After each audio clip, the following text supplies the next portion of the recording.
नमस्कार, कसे आहात? आता माझ्या प्रेग्नन्सीचा 38 वीक चालू आहे आणि डिलिव्हरी डेटसुद्धा जवळ आली आहे. तर बरीचशी मी पूर्वतयारी करून ठेवली आहे आणि महत्त्वाची तयारी म्हणजे आज मी माझ्या हॉस्पिटलची बॅग पॅक करते. तर त्यासाठी मी काय काय घेऊन जाते ते तुम्हाला दाखवते. इथे मी 3 स्वॅडल घेतले, हेच जास्त उपयोगाचं आहे. आणि एक टॉवेल घेतली आहे, ज्यात आपण बेबीला कॅरीसुद्धा करू शकतो, ड्राय शीट. आणि इथे काही सॉक्स आहेत, मिटन्स, टोप्या आहेत, आता थंडीसुद्धा असणार त्यामुळे. एक वेलकम होमसाठी ड्रेससुद्धा घेतला आहे. तर हे काही रॉम्पर्स. आणि इथे असंच मी फोटो काढून घेत होती, तर हे बेबीला व्यवस्थित फिट होईल का म्हणून. तर हे क्यूट असे रॉम्पर्स 3 घेतलेत मी पेस्टल कलरमध्ये.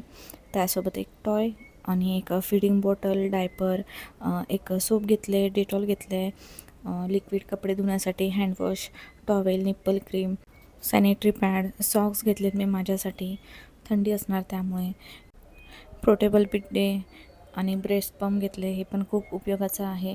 त्यानंतर मॉइश्चरायझर, क्लचर, क्लिप, हेअर कोम वगैरे.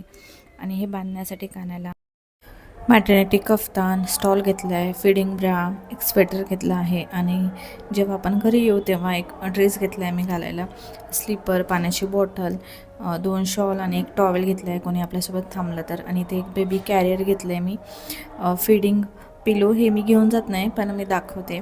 आणि एक मॅट्रेस घेतला आहे, गरज पडलं तर घरून घेऊन जाता येईल, फक्त मी बेबी कॅरियर घेऊन चालले. तर अशी माझी बॅग पॅक झाली आहे. कसा वाटला व्हिडिओ मला नक्की सांगा आणि भेटूया अजून एका नवीन व्हिडिओमध्ये. तोपर्यंत बाय.